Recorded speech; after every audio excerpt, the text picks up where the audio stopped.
Saludos a todos y bienvenidos a su espacio Cibo Digital. Mi nombre es Eric Fortunato y conmigo están Carlos Ramírez.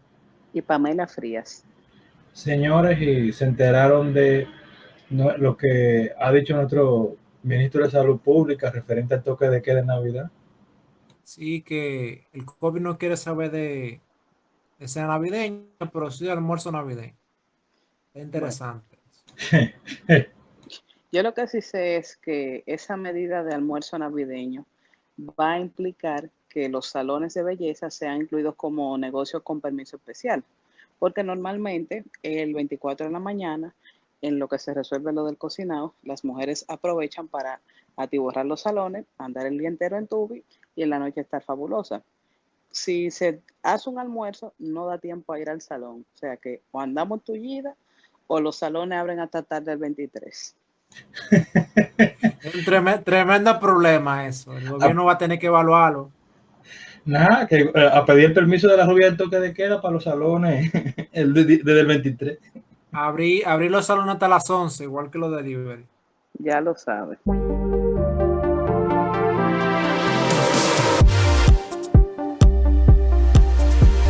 Saludos a todos y bienvenidos a República 21.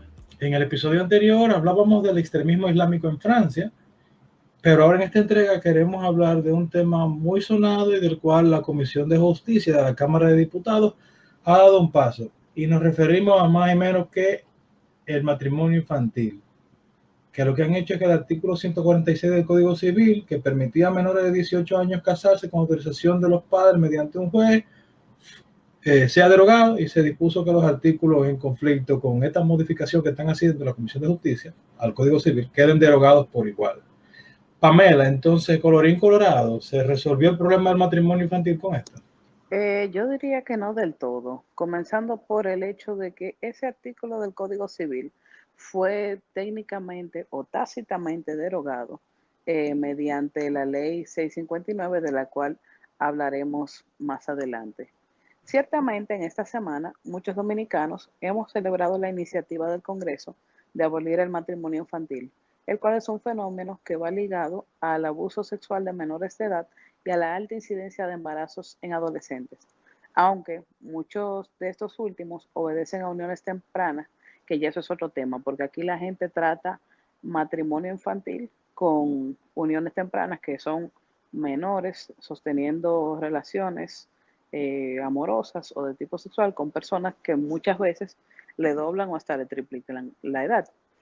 Eh, Ciertamente, en cuanto a este tema, hay unos datos que se encuentran en el estudio de matrimonio infantil de septiembre de 2018, de la autoría de los magistrados Jonathan Baró y Kenya Romero, en el cual establecen que en el país un 12.5% de las dominicanas que actualmente se encuentran en las edades de 20 a 49 años se casaron o se unieron antes de los 15 y un 37% antes de los 18 años. Parece que la solución que encuentran los padres y los adolescentes ante los problemas del hogar es que un hombre las mude. Sí, ciertamente eso se ha vuelto como una especie de salida económica. Estas cifras son sumamente alarmantes si consideramos que la ley 136-03, también conocido como el Código del Menor, define como delito de abuso sexual la práctica sexual con un niño, niña o adolescente por parte de un adulto 5 años mayor. Aunque la mayoría de estas niñas no están formalmente casadas, la legislación permite que la institución del matrimonio legitime esta práctica. Yo no sé qué estaban pensando los legisladores cuando redactaron eso, si es que querían solo atender algo en específico que se estaba viendo en el contexto en ese tiempo, o si eso ellos lo pusieron, trataron de regularlo por ponerlo y ya. Yo entiendo que hay una parte cultural ahí que influye mucho en eso, porque ciertamente el inciso 5 del artículo 56 de la ley 659, que es lo que yo estaba mencionando, que abolía la disposición del Código Civil, o mejor dicho, la derogaba, eh, en este inciso se establece que el hombre antes de los 16 años cumplidos y la mujer antes de los 15 no pueden contraer matrimonio, pero el juez de primera instancia puede, por razones atendibles, conceder la dispensa de edad. Igualmente, la ley 13603 o Código de Menor le da facultad al juez de primera instancia de la Sala Civil de los Tribunales de Niños, Niñas y Adolescentes, en los lugares donde hay un tribunal especializado, la competencia para conocer de la autorización o el consentimiento matrimonial de los y las adolescentes. Ahora, Pamela, partiendo de lo legal, digamos que ok, se prohibió el matrimonio formal con niñas, niños y adolescentes. Pero en el caso de los concubinatos, o sea, ¿cuál sería la medida que desde el Estado se podría tomar con eso? Lo que pasa es que técnicamente el concubinato, como te mencioné anteriormente, si una persona, aunque haya un consentimiento por parte de un menor de edad, si su pareja tiene más de 5 años o más, eso es considerado una forma de abuso sexual, porque se entiende que un menor de edad no tiene el discernimiento suficiente para incurrir en ese tipo de relaciones. Lo que pasa es que con estas dispensas que acabamos de mencionar, sí se legitima en este tipo de abusos. Es por esto que las oficialías de Estado Civil en base a esto es que ellos han ido efectuando estos matrimonios. Aquí entra también en juego no solamente el consentimiento del menor, porque en principio se supone que un matrimonio no se efectúa si no hay consentimiento de por medio, sino que aquí entra en juego también lo que es el consentimiento de los padres, que era lo que estaba mencionando Erika anteriormente, ya que estos de manera expresa a través de un documento o simplemente asistiendo a la celebración de la unión es un aval suficiente para que un juez civil proceda a registrar este matrimonio. En caso de que no hayan padres, lo pueden hacer los abuelos. Y si estos no tuviesen la posibilidad de manifestar su voluntad, aquellos menores de 18 años pueden contraer matrimonio a través del Consejo de Familia. O sea, siempre se les va buscando un asidero legal para legitimar este tipo de uniones. ¿Por qué? Entiendo que es el factor cultural que tiene un peso preponderante en esto. Este consentimiento, como mencioné, en el caso de que sea a través de consejo de familia, deberá darse por escrito mediante un acta auténtico bajo firma privada, entiéndase, una declaración jurada ante un notario, y deberá ser debidamente legalizado, a menos que las personas concurran al matrimonio y este consentimiento conste en acta, porque el oficial de Estado Civil es una autoridad con fe pública. Ahora bien, ¿por qué los padres consienten que sus hijas se casen con hombres mayores que ella o que se casen a unas edades tan jóvenes? Cuando se examinaron los supuestos que dieron lugar a estas dispensas y que están plasmados en el estudio que mencioné, algunos de los motivos que se recogen dicen lo siguiente. Agárrense. Yo prefiero que se case como la gente, porque ya metió la pata. En mi casa no quiero esa vergüenza. Nosotros somos gente decente y mejor que la mude y le compre sus trastes porque así nadie la va a aceptar como está. Qué fuerte. Otra declaración. Ella tomó su decisión y yo se lo dije bastante. Así que ahora que se casen porque yo no voy a pasar esa vergüenza. Y tercero, para que se llene de hijos aquí en la casa, que se case y haga su vida. O sea, ya que ella tenga eso, bueno, pero a mí que no me vaya a traer ese problema. Yo no voy a estar criando muchachos, que resuelva a ella como pueda. Estos son algunas de las joyas de argumentos que han dado los padres, por lo cual ellos consienten los matrimonios de sus hijas menores de edad. Ahí vemos un problema serio, que estamos viendo una conjugación ahí de problema de parental, y porque no sabemos todos los contextos en que se da eso, pero ahí parece ser que lo que tú mencionabas de esas uniones tempranas, y como no sé hasta qué punto pueda haber o no, porque como tú dices, cuando ya duplica la edad ya no vendría siendo una unión libre ni un concubinato, sino que ya hay un abuso por ley. Pero lo que sí veo es que, por ejemplo, de estos casos frecuentes, no es tanto como si fuese un matrimonio arreglado, sino que hay otro problema social, que el síntoma desemboca en eso, que al final la despachan. Sí, la despachan por un lado y a veces también son, vamos a decir, en cierto modo, un matrimonio arreglado. Eso quizás se ve no solo en estratos sociales bajos, sino también en áreas rurales.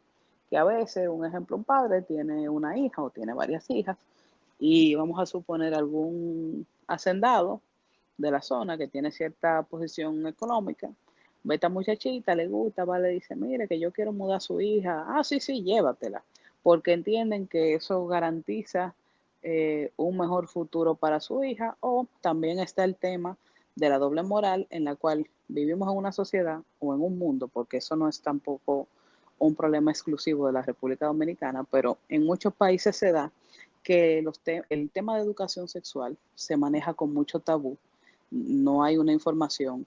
Los adolescentes de donde las fuentes de donde tienen este tipo de información no son quizás las más fiables, terminan embarazándose y entonces los padres dicen, ah, tú te pusiste a estar de sinvergüenza, pues resuelve tu problema, cásate, o se la entregan a la persona que abusó de ella, porque aún, vuelvo y digo, aún habiendo consentimiento, se entiende que no está en la capacidad para tomar una decisión consciente de este tipo, de iniciar una familia. Que en ese Y sentido es algo que me choca de que se ponga como razón o excusa la deshonra a la familia, que el papá y la mamá estén como que tú estás todo deshonrado cuando lo que ha habido es un abuso porque la muchacha no sabe que no tiene la capacidad para discernir. Entonces, imagínate tú, hay un abuso por la diferencia de edad y por otro lado, entonces dicen, bueno, múdate porque tú has hecho una deshonra, pero mi hermano, o sea, tú estás hablando de deshonra y tú ni siquiera te estás preocupando por tu propia hija, a que está veces, en un proceso de abuso. y a veces en muchos casos, esos mismos padres que cuando se enteran que las hijas o salen embarazadas no son vírgenes y que eso es una deshonra, ellos mismos hacen esa práctica con otras muchachitas, a veces está con amigas de la hija. Lo cierto es que esta misma lógica del consentimiento pudiera utilizarse también para autorizar otras cuestiones a las cuales los menores de edad tienen prohibido, como por ejemplo beber alcohol o adquirir armas de fuego. Tú nunca vas a escuchar que, por ejemplo, un menor de 18 años, aun si cuentan con el consentimiento de sus padres, estos van a ser castigados por darle o permitir que sus hijos ingieran alcohol, porque entonces sí permitimos el matrimonio infantil. No, lo grande, y antes de pasarle a Carlos, lo grande de eso es que yo no sé si te han visto fotos y cuentos de las mamás dándole a los bebés, goticas de cerveza y de otras bebidas alcohólicas para que vayan probando. Algo que a mí me llama mucho la atención y es que este enfoque en la parte moral que hace, como que es una deshonra, que ya cometió un error, que vaya y haga su vida. Me llama mucho la atención porque son argumentos morales que van a casa. Sigamos que moralmente ella hizo algo malo, pero evidentemente ella esté mudada con otra persona, eso no deshace el daño, incluso lo puede incluso exacerbar, como lo ha mostrado diferentes estudios, tanto nacionales como internacionales, respecto a que cuando estas muchachas se mudan, evidentemente van entonces dejando la escolaridad y vuelven a hacer reincidir, o sea, vuelven a embarazarse en un lapso de 2 o 3 años. Entonces tú la ves con 21 años y hasta 4 muchachos y sin terminar un bachillerato. Entonces, esos son mecanismos que, para que tú veas que como un problema moral mal llevado, un problema social mal llevado, está convirtiéndose en un mecanismo de reproducción de la pobreza. Porque entonces las hijas de ese adolescente van a replicar ese mismo esquema. Sí, ciertamente. Y de todo lo que hemos mencionado se desprende que el matrimonio infantil, aparte de perpetuar ese ciclo de pobreza, no solamente violenta los derechos fundamentales de ese menor, porque, por ejemplo, eso es una forma de abandono por parte de los padres, porque por una cuestión disfrazada de moralismo, ellos se desprenden de su responsabilidad y se la achacan a otra persona, que en este caso sería la pareja de su hija. También es un atentado contra su desarrollo pleno porque esto implica deserción escolar, trabajo forzado en algunos casos, porque si no cuenta con los medios para subsistir, esa persona se ve obligada a trabajar quizás en condiciones inapropiadas, y una serie de cuestiones de las cuales se supone que todo niño, niña y adolescente debe de estar protegido. Otra de las dificultades es que este fenómeno se complejiza en la medida de que se asume como un asunto meramente cultural, porque se revictimiza a la menor de edad que queda a expensas del abusador con la legitimidad del matrimonio. También yo entiendo que el factor cultural tiene un peso fundamental si tomamos en cuenta que en nuestras sociedades se enfoca mucho en la responsabilidad femenina, más no así en la responsabilidad masculina. Fíjense como, por ejemplo, los padres asumen una actitud de, tú metiste la pata, tú te pusiste a tener relaciones sexuales, aunque yo nunca te eduqué al respecto, pero ya consideran en su mente que tú eres una mujer hecha y derecha y puedes asumir esas responsabilidades como tal. Nosotros vivimos en una cultura de amarren su gallina que mi gallo anda suelto. No se enseña, por ejemplo, las consecuencias que tiene este tipo de uniones, o mejor dicho, la responsabilidad que tiene el hombre con respecto a este tipo de uniones. En primer lugar, por el tema del abuso psicológico y físico, o sexual en este caso, de un hombre mucho mayor que esta joven, que crea un vínculo de dependencia y hacer con ella lo que le da la gana.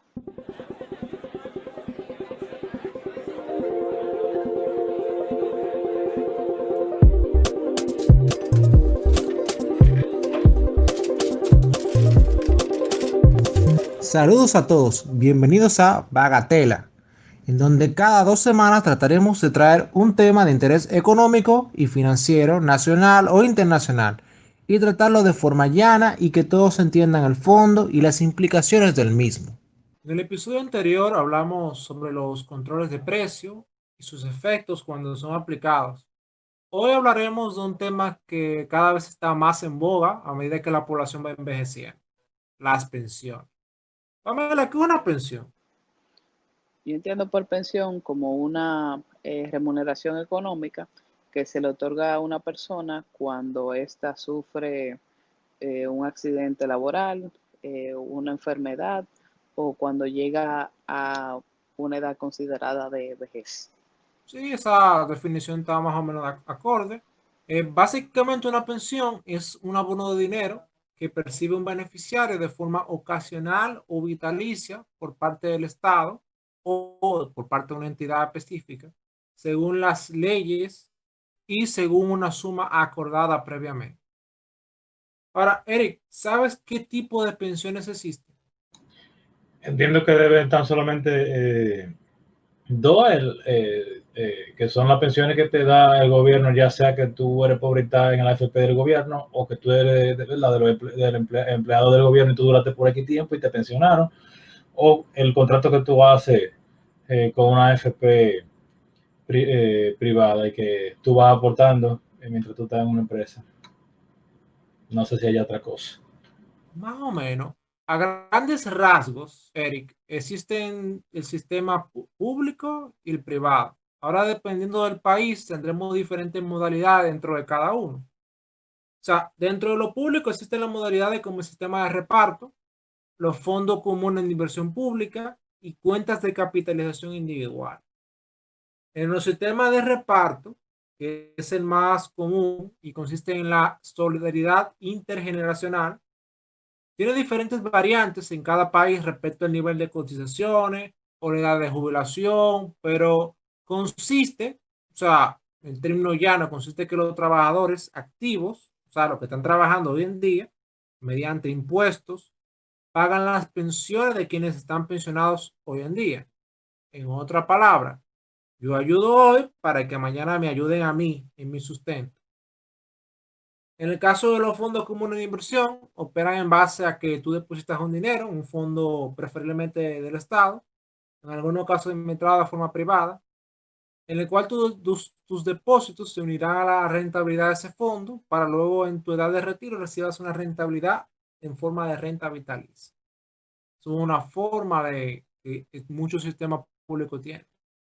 Está también lo que es la capitalización individual, el trabajador deposita en una cuenta que deberá utilizar esos fondos de forma eficiente, de forma que en relación a los aportes del trabajador pueda asegurarse una renta vitalicia del mismo. Ahora, los sistemas de capitalización individual existen en diferentes sistemas públicos, pero también predominan principalmente los privados, en donde el trabajador conjuntamente con el empleador hacen unos aportes a una cuenta de capitalización individual, la cual es manejada por una administradora de fondos de pensiones, o AFP, como es más conocido, que debe buscar maximizar la rentabilidad de la cuenta y de esos beneficios, una parte le toca como comisión por su servicio. O sea, ellos cogen el dinero que está en la cuenta individual de capitalización, lo invierten aquí y allá, sacan una ganancia de eso que se vuelve a meter en la cuenta. Y hay una partecita, una comisión que de ahí que ellos sacan su ganancia. O sea, va básicamente de ahí que ellos trabajan. Es importante tener en cuenta que cada país tiene una variante de uno de los dos sistemas, y en algunos casos una mezcla de ambos. En Estados Unidos tienen una mezcla de ambos. Tienen sistemas, tiene que todo el mundo está en el sistema público de pensiones, pero también tienen las cuentas 401 y sistemas privados de la empresa de pensiones. Es muy interesante. En Estados Unidos tienen un montón de variantes respecto al sistema. O sea, tienen una combinación de ambos, podríamos decir. Ahora, Pamela, ¿cuál crees que es el origen de las pensiones? Yo pienso que las pensiones se originan después de la revolución industrial, considerando que anterior a eso los trabajadores no contaban mucho con muchos derechos. No creo que ellos tuvieran tampoco un sistema de pensiones. Bueno, la historia de las pensiones la podemos evaluar de distintas formas. Algunos historiadores dicen que el sistema de pensiones que tenían los romanos por los soldados se podría calificar como un sistema de pensiones, aunque algunos dicen que eso era más un beneficio por ser parte de la milicia, no propiamente un sistema de pensiones. Pero lo que sí más o menos queda claro es que la historia de las pensiones es más o menos reciente. Rememorando la historia, nos podríamos ir al 1645, cuando el duque Ernest, un príncipe protestante de lo que es hoy Alemania, decretó la creación de un fondo para darle soporte a las viudas de los clérigos en el reino. O sea, Alemania antes estaba dividida en diferentes feudos, diferentes principados y diferentes ciudades y cosas. Y este príncipe lo que hizo fue que las viudas de los clérigos, o sea, los pastores de la iglesia, eso, o sea, la región protestante, los pastores pueden tener mujer y esposa. Entonces lo que decretó que las esposas de las viudas de los clérigos pudieran tener una pensión asegurada en el rey. Él luego propondría lo mismo para las viudas de los profesores. Estos dos fondos, el segundo fondo fue ya para 1660 y pico, y que fue para la vida de los profesores. Pero esto básicamente se podrían llamar los primeros ejemplos de fondos de pensiones, o sea, público. O sea, que se parece más a lo que tendríamos hoy en día. Esta modalidad fue adoptada a lo largo de Europa, extendiéndose en algunos casos a las viudas de militares de alto rango. O sea, es decir, si un general o un coronel moría en una guerra, el Estado le pagaba una pensión a su viuda y a su familia. Ahora, no sería hasta 1889 que se estableció una legislación aplicable para todos los trabajadores. La iniciativa se llamó Ley de Vejez y Convalecencia, y fue introducida por Otto von Bismarck en el Imperio Alemán, que sería la primera nación europea en establecer un sistema de pensiones para todos los trabajadores que llegaran a los 70 años. En 1916 se bajó por ley a 65 años, o sea, estaba en 70, se bajó a 65. Y ya serían dos décadas después de la introducción en 1889, que ya veríamos en Europa aplicarse los diferentes sistemas de pensiones públicas. Ahora, ¿Cuál tú crees que es el origen de los sistemas privados? Me supongo que en el momento en que no estaba funcionando esa idea de que a nivel de los fondos públicos como que se trabajara la pensión, pues en alguna empresa, lo más seguro, en algún tipo de comercio, querían lograr resolver esa parte, o alguien decidió como que a la comunidad, como que hacer algunos ahorros. Quizá, no dudaría yo que en Italia, así como comenzó con la banca en Italia, que ellos decidieran como que vamos a hacer una cuentica a esta gente y tratar de darle una pensión en base a los intereses que generara. En parte sí, en parte no. O sea, en el caso de las privadas, estas de forma individual son mucho más antiguas, porque ya que la gente de forma ellos mismos personal pueden llegar a acuerdos con los bancos o grupos de trabajadores con las empresas para crear fondos privados de pensiones. En algunos casos, este sería manejado por sindicatos de un renglón económico, o sea, el sindicato de trabajadores del transporte tiene un fondo de pensión, todo lo que trabaja, todo el que es sindicato de su salario va aportando ese fondo de pensión. Y es una pensión privada y manejada por un sindicato. En otros serían participaciones de los trabajadores de larga data sobre los beneficios de las empresas, luego de esto ya retirado. O sea, una gente que trabajó 30 años en un banco, el banco lo que hacía era que por acuerdo le pagaba un porcentaje menos, o sea, pero ese porcentaje menos le permitía a él entonces beneficiarse como accionista de la ganancia del banco luego de que él se retirase. Pero ya concretamente, y más parecido a los sistemas que tenemos hoy en día, el primer sistema de pensiones privado, que se parece más a lo que tenemos hoy en día, fue creado en 1875. O sea, pueden ver que fue casi una década antes del de Bismarck. Este fue creado por la compañía estadounidense American Express pero concretamente, por eso fue que le dije a Eric que sí y no, concretamente los sistemas de capitalización individual, que era básicamente la base de buena parte de la mayoría de los sistemas privados, surge en 1980 en Chile, en donde se crean las administradoras de fondos de pensiones ante la evidente proyección de la insostenibilidad de las finanzas públicas, ya que de continuar como iba el sistema de reparto que existía en Chile, no iba a quedar mucho dinero para hacer otra cosa en el largo plazo. O sea, ellos tiraron previsiones y dijeron, bueno, como va la cosa, se va a poner fea. Entonces vamos a modificar lo que hay y vamos a hacer otra cosa. Luego, los demás países, viendo este ejemplo, y empiezan a reformar su sistema de pensiones inspirado en el ejemplo chileno, aunque cada uno tomando unas particularidades de acuerdo a su sociedad y economía. Algunos países conservaron su sistema público de pensiones, pero le metieron la capitalización individual. Es un factor muy importante porque cada país ha ajustado según la conveniencia política o económica de cómo hacerlo realmente. Ahora, Pamela, ¿sabes cuándo nació nuestro sistema actual de pensiones? Sí, en el año 2001, mediante la ley 8701. Sí, correcto.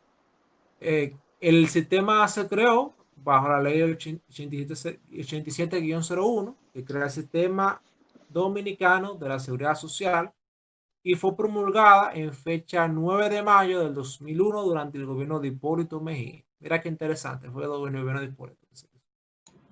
Y bajo el Ahora, contexto que se hizo. bueno, la crisis bancaria fue en el 2003, pero esto fue en el 2001. Ahora, Eric, ¿cuáles crees que son las características de nuestro sistema? Porque cada sistema tiene una particularidad, el nuestro tiene la suya también. Bueno, la particularidad es que o sea, todo el mundo por obligación tiene que tener un plan. Tú eliges en el que quieres estar, pero aunque tú elijas un plan, a ti te descuentan la tesorería para tú también aportar a, a la pensión, o sea, para una especie de, yo no sé si será, llamará también, si será lo mismo que tú explicabas de reparto, pero para que los que no tengan, los que no elijan un privado puedan ayudarse con lo que uno cotiza. Uno paga para lo de uno y uno paga para lo del otro. Y después de 20 años trabajando, algo así, no sé, tú va a llegar a un acuerdo con ellos y a la buena de Dios, pues algo te toca. Bueno, concretamente el sistema aquí, tú tienes unas aportaciones que lo hace el trabajador y otras que la hace el empleador. Existe un mínimo de cotizaciones para tú poder reclamar una pensión luego de una edad X. Entonces, si tú no cumples esos requisitos, entonces se determina otro procedimiento. Ahora, lo primero que hay que decir de cómo está estructurado nuestro sistema, o sea, qué instituciones lo componen, porque cada una tiene un papel muy definido. Y entre estas, hay que mencionar, claro, las AFP, que son sociedades financieras encargadas de administrar las cuentas de capitalización individual, invertir adecuadamente y administrar las prestaciones del sistema previsional. También está lo que es el Consejo Nacional de Seguridad Social, responsable de establecer políticas, regular el funcionamiento del sistema y velar por el equilibrio financiero del sistema. También está la Dirección de Información y Defensa de los Afiliados, que informa sobre el sistema, resuelve reclamaciones y toma quejas de los afiliados. También está lo que es la empresa procesadora de la base de datos, que se encarga de administrar y operar el Sistema Único de Información de la Seguridad Social. También tenemos lo que es la Superintendencia de Pensiones, que vela por el cumplimiento de la Ley 827-01, sus modificaciones y sus normas en cuanto al sistema de pensión. La Superintendencia de Pensiones hace lo mismo que hace la de banco, pero con las AFP. Ellos lo que están vigilando que las AFP cumplan con las leyes y estén manejando bien los fondos de los trabajadores. Está la Tesorería de la Seguridad Social, la cual es responsable de recaudo, distribución y pago de los recursos financieros del sistema de seguridad social. Oye, pero ni cuántas instituciones para supuestamente eficientizar el modelo de seguridad social y de las pensiones. Y tanta queja que hay y tanta gente que ni siquiera puede cobrar por X o Y razón, por diferentes contextos que tienen problemas. Hay gente que se muere también y que no pueden. Y, pero ahí están esas instituciones que son para velar, pero ¿qué se le va a hacer?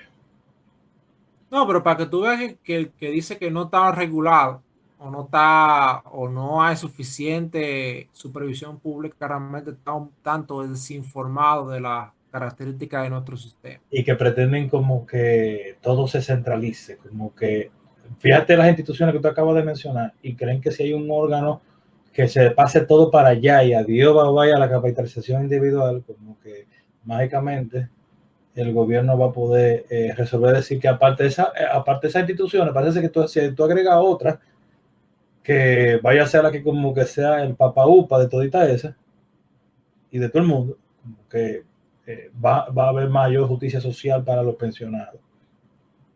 Sí, definitivamente hay mucho desconocimiento respecto a cómo funciona el sistema. Ahora, un detalle importante es que nuestro sistema convive con un subsistema de reparto, el cual recoge a los trabajadores del sector público y de las instituciones autónomas y descentralizadas, además de los pensionados y jubilados por el Estado del Instituto de Seguridad Social de las Fuerzas Armadas y la Policía. Además de ciertos trabajadores que disfrutan de una pensión antes del sistema comenzar a operar o que alguna ley especial así lo indique. Ahora, Pamela, ¿sabes cuáles son las características de nuestro sistema de capitalización individual? Eso mucha gente no lo sabe, mucha gente no está, o sea, el DIDA podríamos decir que no está haciendo muy bien su trabajo. Quizá no me las sé todas, pero dos que sí puedo mencionar.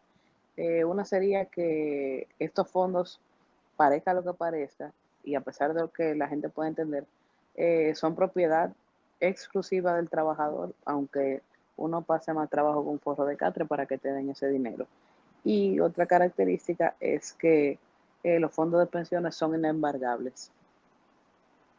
Sí, eso son las características que podríamos enunciar primero. O sea, repito, o sea, los fondos acumulados en la cuenta de capitalización individual son propiedad exclusiva del trabajador. O sea, el que usted escuche diciéndole que no, que solo tienen ahí guardado, eso no es de uno, no sabe de eso.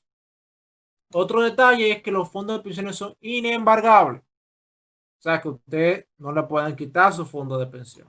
El gobierno no puede venir de ayer para hoy y decir, ok, agarré esto y frisé esto, espérate, esto es mío.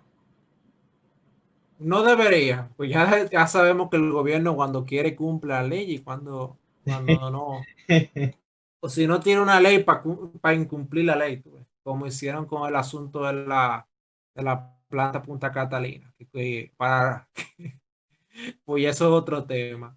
Ahora, otra característica es la separación del patrimonio y contabilidad entre las AFP y los fondos de pensiones. O sea, volvemos al otro tema, o sea, los fondos de pensiones son manejados por la AFP. AFP no son dueños de eso, ni siquiera en su contabilidad tienen permitido poner que eso es de ellos. Ellos lo están manejando, pero no es de ellos. Otro detalle es que se debe clasificar los instrumentos y los límites de inversión. Si ustedes van al CISPEN, el CISPEN tiene unos informes que ellos sacan, me parece que trimestral o semestral, ahora no me recuerdo, en donde ellos indican cómo se están invirtiendo los fondos de pensiones por institución y de forma general. Y también qué proporción de los fondos están invertidos en qué instrumentos y la calidad crediticia de esos instrumentos. O sea, la calificación crediticia de donde están esas inversiones. O sea, que el que le diga a usted que no está muy seguro dónde están los fondos de pensiones, también está desinformado, porque el CISPEN tiene esa información. Está otra característica que es la custodia de valores. Vuelvo a indico, o sea, las AFP son muy vigiladas por la CISPEN para que los valores de los fondos de pensiones estén manejados de la forma más segura posible.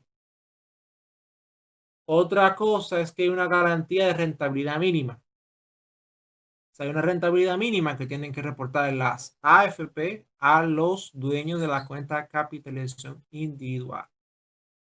Otro detalle que tienen que tener una reserva para cubrir fluctuaciones de rentabilidad. Miren cómo esta característica refuerza la otra, porque tú tienes que garantizar una rentabilidad mínima, pero en caso de que la rentabilidad baje demasiado, es responsabilidad de la AFP y tiene una reserva para cubrir esas fluctuaciones de la rentabilidad, para así cumplir con esa rentabilidad mínima. Y otro detalle que mucha gente no lo sabe es que las AFP tienen que hacer un envío semestral del cómo se está manejando la cuenta de capitalización individual. Yo creo que hay algunas que la envían mensual. Yo sé que a mí me llegan cada una de sea mensual o sea semestral o sentimental, a mí me llegan. Sí, eso mucha gente no lo sabe. O sea, usted puede tener información, así como dice Eric, mensual en algunas AFP, pero por lo menos de ley están obligadas a semestral mandar esa información. Usted, si no lo, si no tiene esa información, usted puede consultar con DIDA para ver cómo obtener ese dato. Es muy importante que tengan conocimiento de cómo se están manejando los fondos de su cuenta de capitalización individual y cuánto usted tiene en el sistema. Y no para pedir el 30%, sino para usted saber con cuánto usted puede contar para pensionarse. Ahora, Pamela, ¿por qué crees que cambió el sistema en el 2001? Yo entiendo que el sistema obedece a un cambio poblacional, o sea, la realidad del trabajador dominicano, unos 20 años antes que fuera promulgada esa ley, no era la misma. la misma que en ese momento, como tampoco es la misma realidad actualmente en comparación a lo que era en el 2001. Sí, correcto. Sí existe un cambio, pero un cambio en la perspectiva. O sea, se pensó ya mayor a largo plazo, o sea, se vio lo que ya habían visto en Chile, de que realmente esto no está muy sostenible, que digamos, porque en el siglo XX básicamente la población dominicana era muy, muy joven y no era gran preocupación, pero ya a principios del el siglo XXI, o sea, ya para el 2000, ya yo vería que, bueno, evidentemente sí, la población va a empezar a envejecer. O sea, pero el sistema se cambia por algo que era esencial de su creación. Y es que el sistema de reparto, que es el que teníamos antes, desde su origen, es una promesa política sin forma de cumplirse. O sea, es una promesa política. O sea, cuando en Alemania lo aplican, muy poco llegaba a la edad estipulada de retiro, que les recuerdo eran 70 años. Estamos hablando de 1889. ¿Cuántos alemanes llegaban a los 70 años para esa época? Muy poco. O sea, y de lo que llegaba no duraba más que unos años recibiendo esa pensión. Ahora, era muy sencillo para el gobierno cobrar sus impuestos, ya que buena parte de la población nunca llegaría a exigir sus prestaciones. O sea, si lo vemos de un punto de vista quizá moral, esto a la clara era una estafa. Era una estafa porque el gobierno no sabía que una buena parte que la gente que no iba a cobrar esa pensión y le estaba cobrando los impuestos. Ahora, una vez la población comenzó a envejecer, la presión sobre la finanza pública fue más que evidente.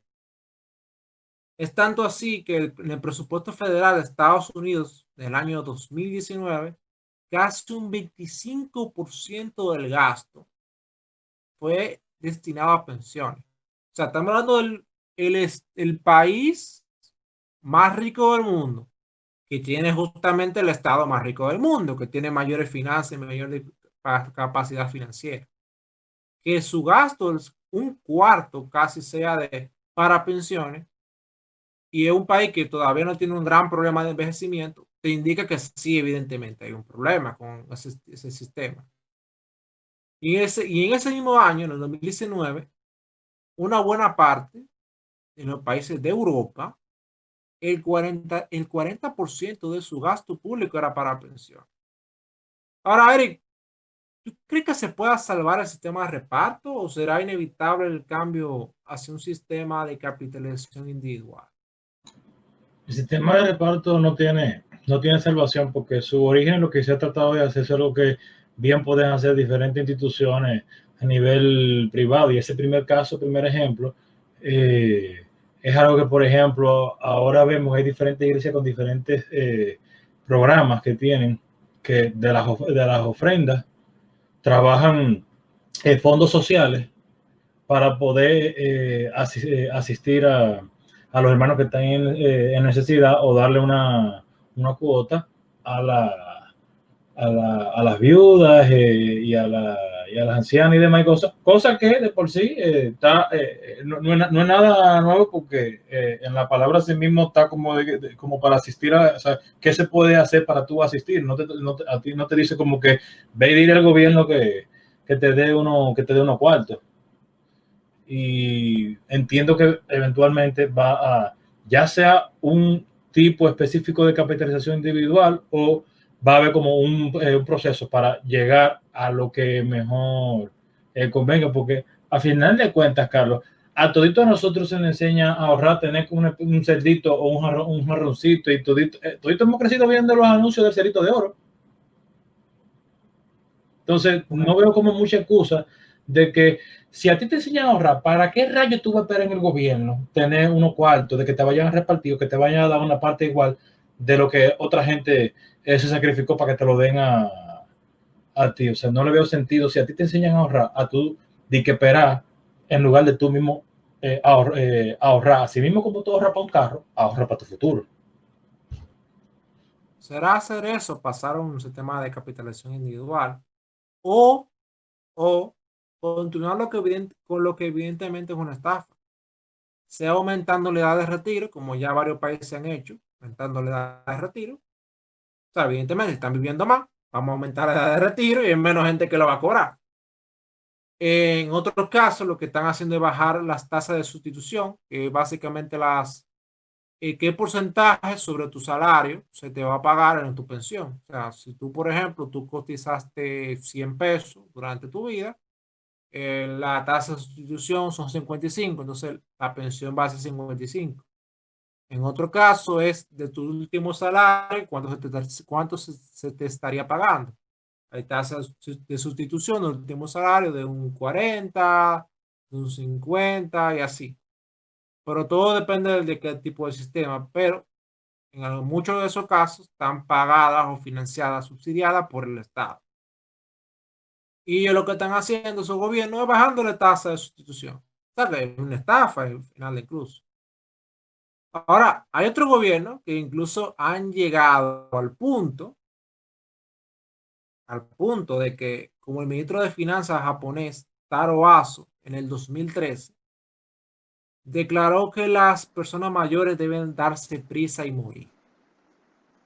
Repito, el ministro japonés de Finanzas en el año 2013, Taro Aso, lo pueden buscar, él declaró en una reunión del Consejo de la Seguridad Social japonesa que la gente mayor debería darse prisa y morir para aliviar los gastos del Estado. Pamela, ¿qué tú opinas de eso? Eso me parece un tanto cruel y, vamos a decir, demuestra la parte inhumana de algunos sistemas capitalistas que ven todo como un negocio y en números fríos. Ahora, entiendo que eso en una población como Japón representa un problema porque ellos tienen una población envejeciente con una larga longevidad y, vamos a decir, la clase trabajadora se ha ido reduciendo considerablemente, sobre todo si tomamos en cuenta que el mismo sistema de Japón, con lo competitivo que es, ha hecho que las personas dejen de tener hijos. O sea, va a llegar un punto en que ese sistema se va a volver totalmente insostenible porque simple y llanamente no va a quedar una clase trabajadora lo suficientemente amplia como para seguir costeando el sistema de pensiones. Ven acá, ya estaba ahí Shinzo Abe como primer ministro en ese momento, porque yo por lo menos quiero consolarme con el hecho de que Shinzo Abe, después de que él puso ese huevito, lo destituyera. Bueno, al final el pana se disculpó, pero eso para que ustedes vean lo que en esencia todos los políticos de que todavía tienen un sistema, están en países de un sistema de reparto, sea que sean tan claros así como el ministro o no lo sean, sí están pensando en eso, porque evidentemente es un problema financiero muy, muy fuerte. O sea, actualmente tenemos estados que están gastando hasta el 43% del gasto público en pensiones. Y la cosa va para larga. O sea, va para más todavía. Ahora, es un problema y más para gobiernos democráticos, ya que al mismo tiempo que la población envejece, aumentando el gasto de pensiones, estas al mismo tiempo son votantes que tratarán de conservar sus beneficios a sí mismos,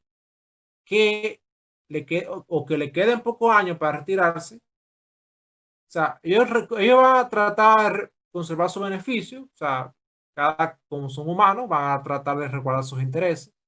Y en el caso de lo que le faltan pocos años, también va a tratar de bloquear. Y eso hace muy difícil plantear reformas de gran calado ante una gran parte del electorado que podrá estar renuente a esta reforma.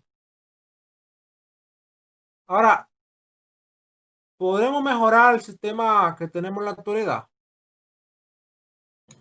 Yo entiendo que sí, claro que sí, es perfectible lo que tenemos eh, ahora. Comenzando con que, por ejemplo, aunque yo ahora mismo tenga un plan de AFP, yo no sé qué facilidades tengo yo de decirle a ellos, inviérteme o a esto, a aquello, pero yo no quisiera estar obligado a que yo tenga que coger una, sino que a mí me permitan por lo menos elegir qué yo quiero hacer, con quién lo quiero hacer, que comenzar por ahí por lo menos. ¿Y tú, Pamela? Yo entiendo que sí, que siempre hay espacio para las mejoras y creo que una de las herramientas más eficaces para lograr esas mejoras tiene que ver con un tema de transparencia, que la gente vea cómo se están invirtiendo de la manera lo más clara posible sus fondos y que también tenga en cierto modo la facultad de poder limitar el tipo de inversiones o el tope de la deuda de su dinero. Yo entiendo que sí, ¿sabes? Claro, se puede mejorar muchísimo. Ahora, empezando por incluir mecanismos de mayor transparencia, como dijo Pamela, y la posibilidad de elección inicial del fondo, porque mucha gente no se ha dado cuenta. A ti no van las AFP a preguntarte a ti en cuál tú quieres estar. Usualmente el empleador o la seguridad social te mete en una de las AFP. Si tú eres si tú trabajas en una empresa formal, claro está. Y eso no está bien realmente. Además, se debería tratar de meter cláusulas prudenciales que limiten la inversión de estos fondos de pensiones en título de deuda pública del gobierno dominicano. Debería estar prohibido eso. Al mismo tiempo que se permita que los mismos pasen en una buena parte a ser inversionistas de las empresas locales, así como internacionales. O sea, ustedes se imaginan, señores, que los fondos de pensiones dominicanos sean accionistas de Boeing o sean accionistas de Amazon. O sea, eso le daría realmente no solamente estabilidad a los fondos, sino que le daría incluso divisas al país. O sea, no, o sea, en vez de tener los fondos prestándole al Estado para pagarle en pesos con la misma deuda que vuelven a colocar ellos. O sea, vamos a invertirlos en empresas, en asuntos de producción y cosas. Y eso no contraviene con la seguridad de los mismos, porque la CISPEN va a seguir verificando. Y eso es una cosa, un aspecto de mejora que debería implementarse, pero ya. Otra cosa que yo entiendo es que la comunicación entre AFP y afiliados se puede mejorar mucho, muchísimo, muchísimo se puede mejorar la comunicación. Y más, también se puede corregir el tema de los retrasos a los herederos del afiliado fallecido, de retirar lo que está en la cuenta de capitalización individual. O sea, es una queja que existe y sí, eso tiene que agilizarse más. O sea, no puede ser que la gente tenga que hacer todo un vía crucis para poder retirar los fondos de un fallecido. O sea, ya es una situación personal complicada, que se murió tu papá o se murió tu mamá y es complicado. Entonces, para tú agregarle a eso, que tú tienes que entonces hacer un montón de papeleo, no, eso debe modificarse, no tiene razón de realmente de ser. Ahora, para mí, lo más importante es que se fortalezca la relación entre los afiliados y las AFP. De modo que si el trabajador quiere hacer mayores aportes, retrasar su edad de retiro o tener incidencia en la forma en que se van a invertir los fondos de su cuenta de capitalización individual, de forma que logremos un manejo más personalizado de los fondos de pensiones, reivindicando su carácter individual que muchas veces brilla por su ausencia. Esperemos un día en el que podamos estar invirtiendo en Amazon en lugar de un puente que se construye y se cae cada año. Creo que tener un action system en Amazon o en Spotify es mucho mejor que la infraestructura deficiente del gobierno. Señores, síganos en Spotify, YouTube, iTunes, Google Play Music, iVoox como Sigua Digital. Búscanos en Facebook como Sigua Producciones y en Instagram como Sigua Digital. Denos like, síganos y compártalo con sus amigos. Visita nuestro portal siguadigital.com, donde también encontrarás publicados todos los episodios que hemos grabado. Síguenos en Twitter, @siguadigital. Puedes también escribirnos a info@siguadigital.com y dejarnos tus preguntas en las diferentes plataformas. Gracias por escucharnos y esperen hasta nuestra próxima entrega.